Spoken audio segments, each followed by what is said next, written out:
Сега ще направим изповед на вяра.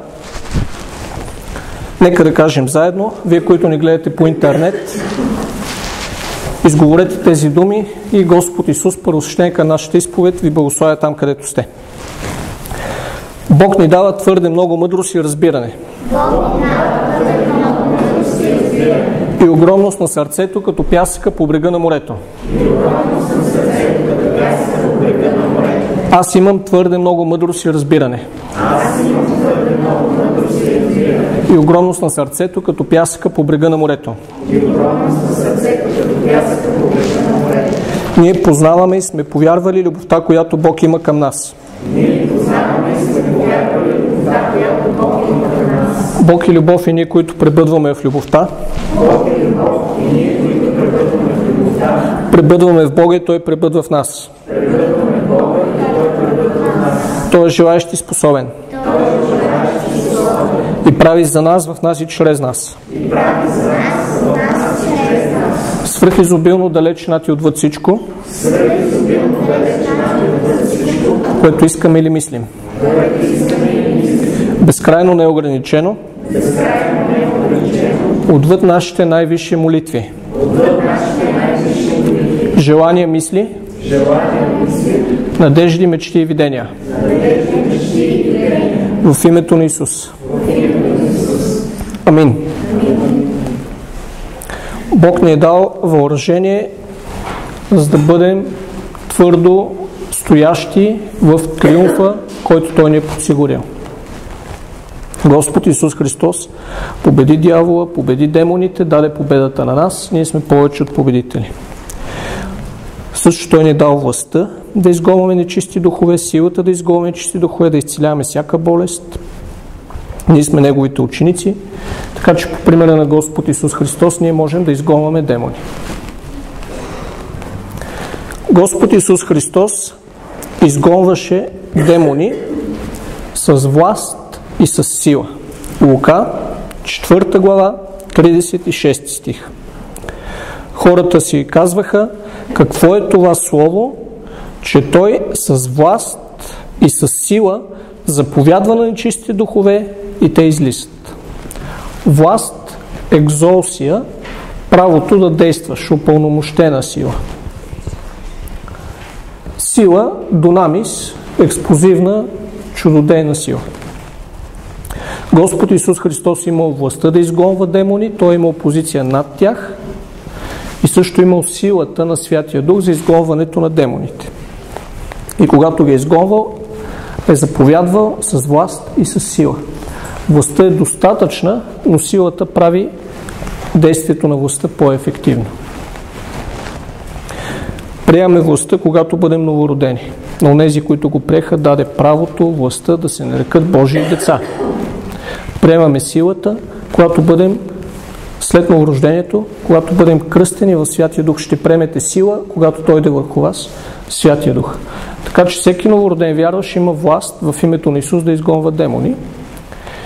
И всеки един вярващ може също да бъде помазан с силата на Святия Дух, което прави упражняването на властта по-лесно и по-ефикасно. Когато гониш демони, заповядва им с власт и с сила, а не с идеята: върни се следващата седмица и пак ще говорим. Заповядваш с власт и с сила, където е думата на царя, там има власт, така че една заповед е достатъчна. Една заповед е достатъчна, за да изгониш дявола. Една заповед е достатъчна, за да изгониш над 6000 демона на часа, на мига. Така че една заповед с власт и с сила е достатъчна да изгониш и 10 демона. В посланието на Яков, 4 глава 7 стих, ни се казва: покорявайте се на Бога, противете се на дявола и той ще бяга от вас. Думата бяга означава да бяга в ужас. И аз съм го виждал това нещо, как дявол бяга в ужас от мене. Ако ние се покоряваме на Бога и се противим на дявола, дявола ще бяга от нас. В Ефесяни 4 глава, 27 стих се казва: не давайте място на дявола, не му давайте шанс, не му отваряйте врата, не му давайте нещо, за което да се хване. Правите ли разлика между това да се противиш на дявола и да не даваш място на дявола? Правите ли разлика между това да се противиш на демон и той да избяга и да не даваш място на демон? Две различни неща са, нали? Не може да се приложат спрямо една и съща ситуация. Сега, вижте каква е разликата. Ако дявола е при тебе, трябва да му се съпротивиш, той да избяга и да отиде на разстояние от тебе, нали така? Ако дявола не е при тебе, е достатъчно да не му даваш място, за да не идва при тебе. Също, ако някъде има демон, изгонваш демона и той се маха. Отива на разстояние, бяга в ужас. Ако някъде няма демон, няма нужда да му се противиш, има нужда да не му даваш място, да не му позволяваш да се доближава.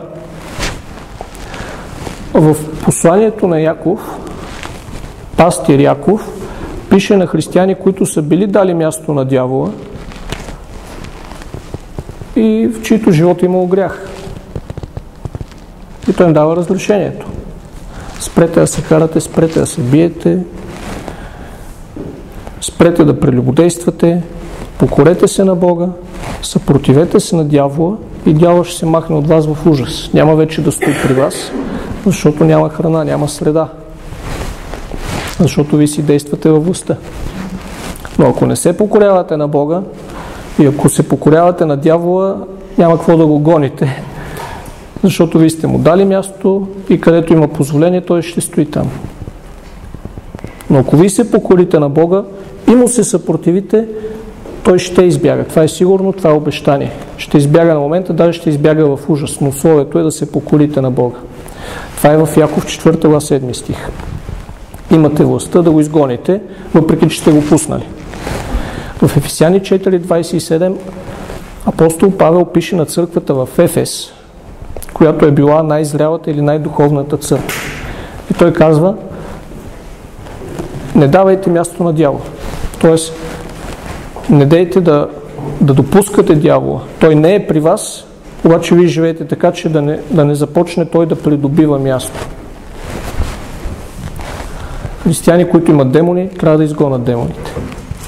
Християни, които нямат демони, не трябва да допускат демоните, трябва да се пазят от тях, така че никога демоните да не се навъртат покрай тях. Така че това са две различни ситуации. В случаи, в където е необходимо освобождение, трябва да има освобождение. И това е свързано с покоряване на Бога, очистване на сърцето, очистване на живота и демоните се изгонват. След като демоните са изгонени, отговорността на вярващия да си стои твърдо в свободата, да не им дава място, да не им позволява да се върнат.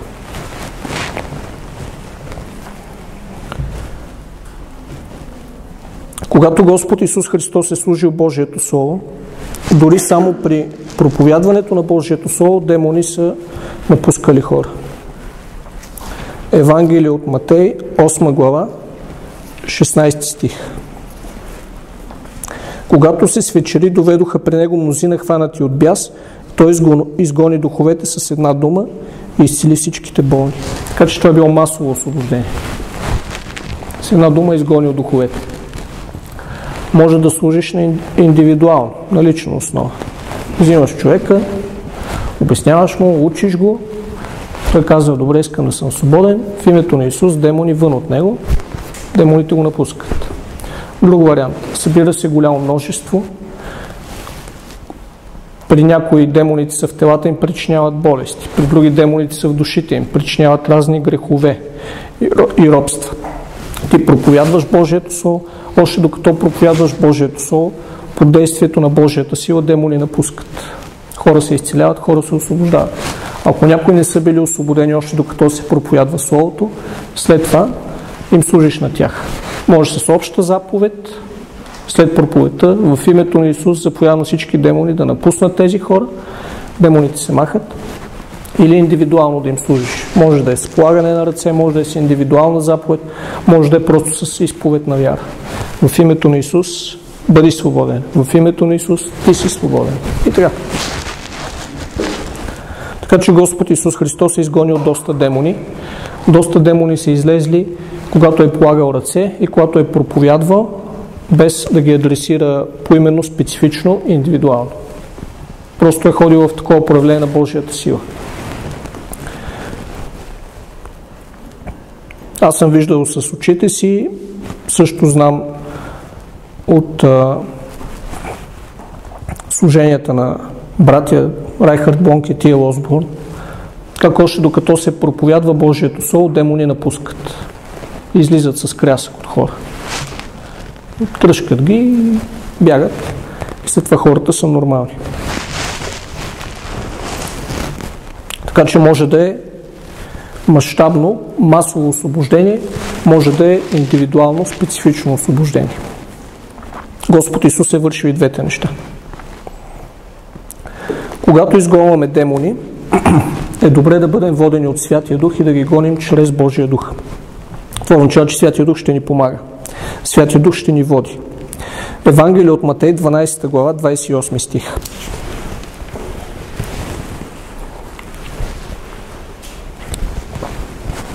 Ако аз чрез Божия Дух изгонвам бесовете, то Божието царство е дошло върху вас. Какво означава да ги изгонваме чрез Божия Дух? Господ Исус Христос е имал Святия Дух, ние имаме Святия Дух, Святия Дух ни помага да изгонваме бесове. Казахме, че ги изгонваме с власт и с сила. Властта имаме, силата имаме от Святия Дух, така че Святия Дух дава помазание. Святия Дух не дал силата да изгонваме демони, но също Святия Дух има 9 проявления за всеки един вярващ, като някои от тези проявления или дарби на Святия Дух са приложими в изгонването на демони. Една от тези дарби е дарбата слово на знание. Свръхестествено откровение от Духа на Бога, информация относно миналото или настоящето. Така че Святия Дух чрез слово на знание може да ти разкрие как е влязал демон в човек, може да ти разкрие броя на демоните, които са в даден човек, може да ти разкрие имената им или името на главния. Или ако човека по някакъв начин ги държи и не иска да бъде свободен, Святия Дух може да ти разкрие защо човека ги държи. Преди години в Плевен дойде една жена с роднините си, за да бъде освободена. Тя не знае, че също трябва да бъде освободена. Тя мисли, че тя идваше, за да бъде изцелена просто. Обаче ние разпознахме, че става дума за случай за освобождение. И почнахме да говорим. И докато говорихме, Святия Дух ми даде откровение, показа ми, че някакъв демон ни се е явил и е говорил. И е казал, че тя е Богородица, че тя е Дева Мария. Тя не ни беше казала това. Така че, това беше при много години, така че доколкото си го спомням, така го възстановявам в случая, така ви го разказвам. Ако има някаква неточност, Бог да ми прости. Но аз я попитах, има свидетели, всъщност сега преди няколко дена говорих с един от участниците в това освобождение и той потвърди случката. И аз се питах, има ли си някакво видение, някакво свръхестествено преживяване, да ти се явява някой да чуваш глас? И тя мисля, че каза, откъде знаеш или че е имал, потвърди, че е имал. И аз си казах, той дух, който ти е говорил и ти е казал тия неща, че си толкова специален, че си Богородица, всъщност е демон, лъжлив дух. И когато ти си приела това, което той ти е говорил, той е влязъл в тебе и оттам са ти психичните проблеми. Тя го разбра това нещо, роднините бяха впечатлени, така че молихме се за нея, изгонихме го този дух, тя искаше да бъде свободна, беше освободена. До ден днешен тя е свободна. Няма да й казвам името, няма да казвам откъде е, не е някой от вас, не е от София, но тогава беше освободена в началото на 90-те години и до ден днешен си е с разума си, всичко нормално, живота нормален. Но имаше откровение от Бога, откровение от Святия Дух да разобличи делото на врага. Как той демон искал да я върже, да я превърне в негова жертва. Тя беше честна, беше искрена, да се разграничи от него и беше освободена. Слава на Бога. Това е дарбата слово на знание. Аз не видях нищо. Просто знаех от Святия Дух. Другата дарба, която може да действа при освобождение от нечисти духове, е дарбата разпознаване на духовете. Свръхестествено проявление от Святия Дух, при което Святия Дух ти дава да виждаш в духовния свят. Отваря ти духовните очи и ти дава да виждаш духовния свят. Като дарбата не е разпознаване на демони, а разпознаване на духовете. Добрите духове, Бог Отец, Бог Син, Бог Святия Дух, Божиите ангели, хора духове. Хората сме духове. Нали знаете, че сме духове? Не сме маймуни, а сме духове. Духовни същества сме. Повече сме духовни, отколкото сме физически. Така че чрез дарба разпознаване на духовете може да разпознаваш. Да видиш Бог, Бог Син, Бог Святия Дух, ангели може да видиш. Може да видиш сърцата на хора, вътре в тях да видиш духовете им. Но също чрез дарбата разпознаване на духовете може да видиш нечисти духове, демони на земята. Може да видиш и във второто небе падналите ангели, духовете нечесто в небесни места. Както Бог ти дава. Служейки освобождение, чрез разпознаване на духовете може да видиш демона, който се е прикачил към тялото или душата на човека или е вътре в него. Може да го видиш в очите на човека, може да го видиш като същество, което е на рамото на човека, на гърба му или някъде си там, където е. Но при разпознаване на духовете ти го виждаш. И като го виждаш, ти е по-лесно да го изгониш, защото знаеш какво причинява, знаеш къде е. Примерно пастор Мелбон действа постоянно в разпознаване на духовете и той вижда демоните, които причиняват болести на хора. И в повечето случаи изгонва демона и човека е изцелен. И тези изцеления ги записват с видеокамера и ги публикуват в интернет. Така че може да отворите неговия уебсайт или да гледате неговото предаване по сателитната телевизия всеки вторник, българско време, през нощта и да видите как той действа в разпознаване на духовете и чрез изгонване на демони хора се изцеляват. Мел Бонд. М-Е-Л. Мел Бонд. Той е американски индианец, племената Лакота и Чероки. Всъщност има култури или групи хора, които са надарени по някакъв начин от Бога. Американските индианци са виждащи в духовния свят. Духовни личности с духовни умове. Просто самата им култура е много духовна. В България циганите са по-големи специалисти по врачуване, баене, от този сорт неща. Гледане на ръка. Нали го знаете това нещо? Това е нещо в културата и това е духовно нещо, само че е свързано с демони. Но примерно, ако да кажем цигани, които са отраснали в такава духовна култура, се освободят от демоните, от магиите, от многото там форми на чародейства, на проклятия и прочее. И тази духовна чувствителност и отвореност към духовния свят, ако я приложат в Божието царство, биха могли да действат много по-свободно и уверено в дарбите на Святия Дух, в пророкуване, в изцеление и каквито там дарби Бог им дава, дарби на Святия Дух, в разпознаване на духовете, слово на мъдрост, в слово на знание.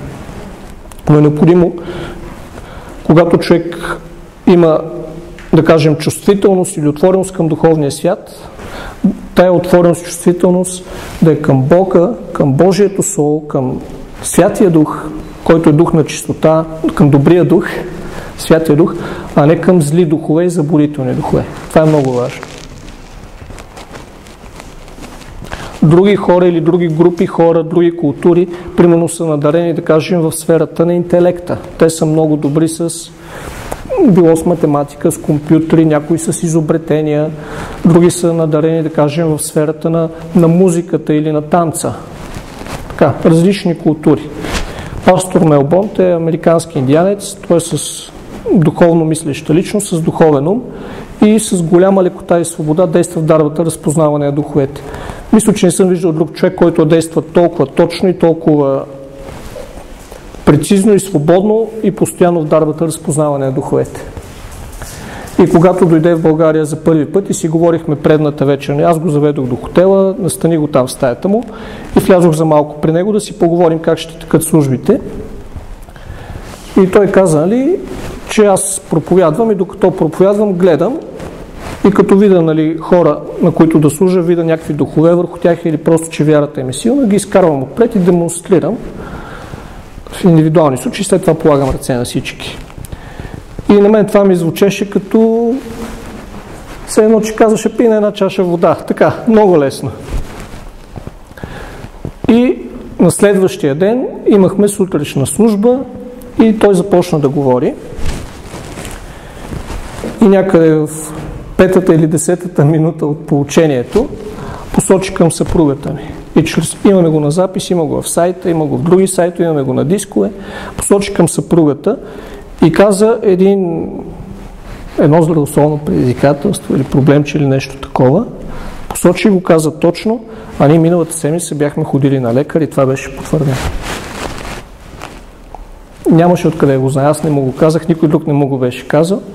Той си проповядва и в един момент просто поглежда към нея и каза та-та-та-та-та. Така, много точно. Така че има дарба разпознаване на духовете. И ти може да действаш в нея и да виждаш в духовния свят. При мен се е случило. Действал съм в разпознаване на духовете и съм виждал в духовния свят. Виждал съм демони, виждал съм ангели, слава на Бога. Всяка болест ли е дух? Всяка болест е от дявола и от демони, директно или индиректно. Значи не всяка болест е дух. Всяка болест има духовен произход, но това може да е с демон, който е там и трябва да се изгони, а може и да няма никакъв демон. Затова Господ Исус Христос в едни случаи просто изцеляваше хората, без да гони никакви демони. В други случаи само изгонваше демон, без въобще да служи изцеление. И следствие на изгонването на демона, човек се изцеляваше. Така че това са двата варианта. Но всяка болест е от дявола. Няма болест, която да е от Бога. Защото Бог е здрав. Да. И от здравото съкровище на сърцето си Бог изважда здраве и дава здраве. Но аз го казвам така, че хора боледуват или следствие на това, че има демони по телата им, които им причиняват болести, или следствие на това, че са следвали демонични учения. Следване на демонично учение, това е индиректно разболяване. Демон да действа в тялото на човека, това е директно. Ако е демон в тялото на човека, изгонваш демона, човека е изцелен. На момент. Давам пример. Ако човек е парализиран и от години е на легло и това е причинено от демон на парализа, в момента, в който изгониш демона, няма какво да му парализира тялото. Така че трябва само да се раздвижи, мускулите да позаякнат след дългото лежане и готов. Не ти трябва чудо. Инсулт, който е получил и е се спанал, да може да се движи лева ръка, да речем и крак. Двата случая. Ако от демон гониш демона и човека е свободен на момент, може би трябва малко да се възстанови тялото, толкова дълго време е било в това състояние. Ако няма демон, тогава болестта е вследствие на следване на демонична мъдрост или демонично учение. С други думи, човек трябва да се освободи от глупостта, да се образова, да придобие мъдрост, да си закара колата на сервис, да пита майстора какво не му е наред с колата, да си плати за резервните части или какво трябва да смени по колата и колата си е в тип топ форма. Разбрахте ли? Може ли инсулт, какво е демон ли или не е демон? Какво ще го разберем? Така, в едни случаи е демон, в други случаи не е демон. По какво ще го разбереш? Воден си от Святия Дух и няма друг начин. Няма друг начин. Защото, примерно, ако се използва медицинска апаратура, тя преглежда тялото на човека. И в двата случая в тялото на човека ще има проблем. Вече ако медицинската апаратура покаже, че няма никакъв проблем и че тялото е съвършено здраво, а проблема го има, значи тогава е демон. Обаче медицинската апаратура не може да види демона или да регистрира демона. Така че просто лекарите му казват: здрав си, нямате нищо, здрав си, нямате нищо, но колкото и прегледи да си направи, значи тогава е демон. Но те не са разпознали, че има демон, а са разпознали, че просто тялото му е наред.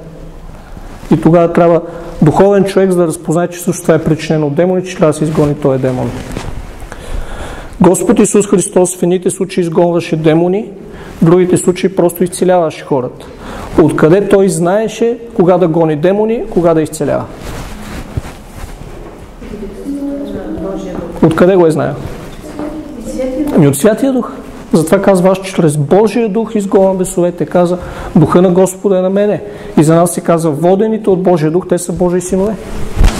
Така че като ставаме по-зрели духовно, откликваме повече на Святия Дух, запознаваме се повече с Святия Дух, научаваме пътищата на Святия Дух и Святия Дух като ти каже, знаеш, че Святия Дух ти е казал. Святия Дух ако не ти каже, няма какво да се чудиш. Сега, има една подробност. Това работи за всички. Тоест, ако не си уверен в твоята способност да чуваш от Бога и да бъдеш воен от Святия Дух и предполагаш или подозираш, че има демон и го изгониш, нищо не губиш. Ако има демон, ще излезе. Да. Ако няма демон, нищо не губиш, няма да дойде демон, затова че си тръгнал да гониш демон, където няма демон. И така, пастор Мелбон действа в разпознаване на духовете постоянно и така има мощни изцеления. Но тази дарба разпознаване на духовете, както и дарбата слово на знание, въобще всички дарби на Святия Дух, те са за всеки един вярващ. Той часовник верен е.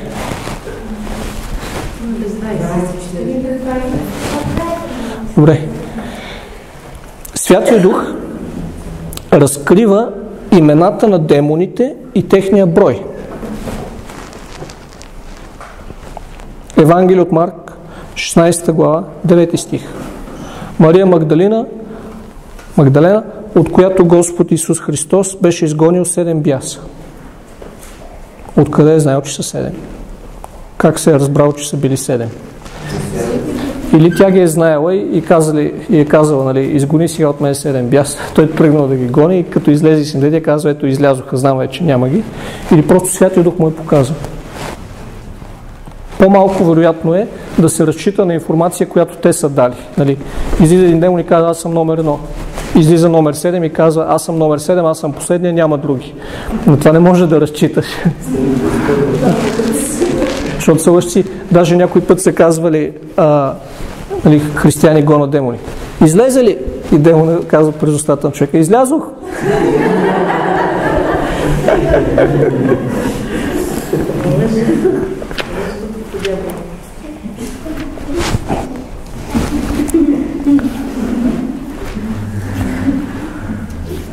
Лука, 11 глава, 20 стих. Същите думи, малко по-различно. Ако аз с Божия Дух изгонвам бесовете, Божието царство е достигнало до вас. Божия пръст. В Матей го казва Божия Дух, а тук го казва Божия пръст. Божия пръст символизира, показва, че Святия Дух ги посочва. Показва ги. Тоест той ги разкрива. Може да ти покаже колко са на брой, какви са им имената или какви са им характеристиките, от колко време са там, как са влезли и такива подробности. За такива подробности не дай да разпитваш самите демони. Като има изключение, където Святия Дух ще ти каже да питаш демона как му е името. В Евангелията има един такъв случай. Знаете ли го? Да, човека в гробищата, безсновия, Марк 5 глава. Господ Исус му каза: как ти е името? И той му отговори: легион, защото сме мнозина. Един легион е над 6000. 6128, има и други цифри колко един легион. Така че в този човек имал 6000 демона. Главният от тях, управители на тъмнината, нали, те са управителите на тъмнината, властите и началствата. Това са трите категории. Началствата са най-дребните, властите са над началствата и управителите на тъмнината са над началствата и властите. Обикновено има един управител на тъмнината и брой началства и власти, които са му подчинени. Като изгониш управители на тъмнината и останалите излизат с него. В този случай Господ Исус Христос казва как ти е името и той казва легион. В единствено число. Моето име е легион, защото сме мнозина. Има впред, че под него има още към 6000. Исус му казва излез, и той излиза и 6000 излизат, отиват в 2000 прасета, прасетата се спускат по склона и се давят в езерото. И край с барбекюто. Исус им развали барбекюто. Със свинско. Така. Ако Святия Дух те води да питаш демон как ти е името, демона, понеже действаш по помазанието и водителството на Святия Дух, ще си каже името, без да може да лъжи. Ще бъде принуден от силата на Бога. Ако Святия Дух не те води да го питаш как ти е името, може да си направиш доста дълъг списък с имена. И всичките имена ти ги даде един и същи демон. Примерно да има само един, обаче ще си измисля. Ти го питаш как ти е името и той ще ти каже еди как си. Как ти е името, еди как си. И ти ще мислиш, че има 20 демона с различни имена, а всъщност той има само един, който си измислил 20 имена. Защото лъже. Аз не ги питам как им е името. Ако Святия Дух ме води да питам, ще питам. Разбира се, пробвал съм го това нещо. И те си казвали имената. Но вече не действам по този начин. Има впред, че при мен не работиш. Казвах си имената. Когато ги гонех от един човек, но вече не го прилагам този метод. Самото присъствие на Божия Дух ги изгонва. Исус каза, че чрез Божия пръст изгонвам бесовете. Ако ние действаме в по-голяма мярка на Божията мощ, ще има освобождения от демони, без дори да е необходимо да заповядваме и се занимаваме индивидуално. И при такава мощ от Бога в събранията, че влезли демонично обладан или натоварен човек, или болен човек, само идвайки на това свято място и от силата, от славата на Бога, която е в проявление, всички демони напускат, всички лоши навици биват отрязани, болестите изчезват, органи се подновяват. И аз вярвам, че през цялото време Бог върши чудеса. Защото пише, че Бог си потвърждава словото с чудеса и знамения. И сега, просто от това, че вие сте идвали на църква, вие сте преживели доста изцеления, без да знаете, че сте ги преживяли. Например, жлъчката ти е тръгнала на някъде. И ти не знаеш, че жлъчката ти е тръгнала на някъде, имал си някакво там малко симптомче, нещо те усетил си като прерязване някой ден, но не си мислил, че имаш проблем. И ти си идваш на църква и просто докато хвалиш Бога или слушаш Словото за изцеление, самото присъствие на Бога ти възстановява жлъчката, изцелява я. Нито аз съм разбрал, че си бил изцелен от проблем в жлъчката, нито ти си я разбрал. Обаче Бог знае, защото Той го е направил. Така че всеки ден, на всяка служба, постоянно ние приемаме и преживяваме много повече чудеса, отколкото знаем и регистрираме. Така че добре винаги сме благодарни на Бога.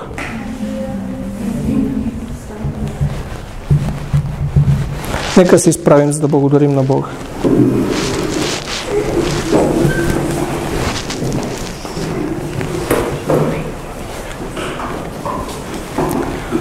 Татко Всемогъщи, благодарим Ти за властта и силата, които имаме в Исус. Благодарим Ти за властта в името на Исус. Благодарим Ти за мощното помазание на Святия Дух, Твоята чудодейна свръхестествена сила. Сега с властта в името на Господ Исус Помазаника заповядва на всеки нечист дух, на всеки зъл дух, управител на тъмнината, началство, власт, да напусне всеки един от нас, живота на всеки един от нас в името на Господ Исус Помазаник.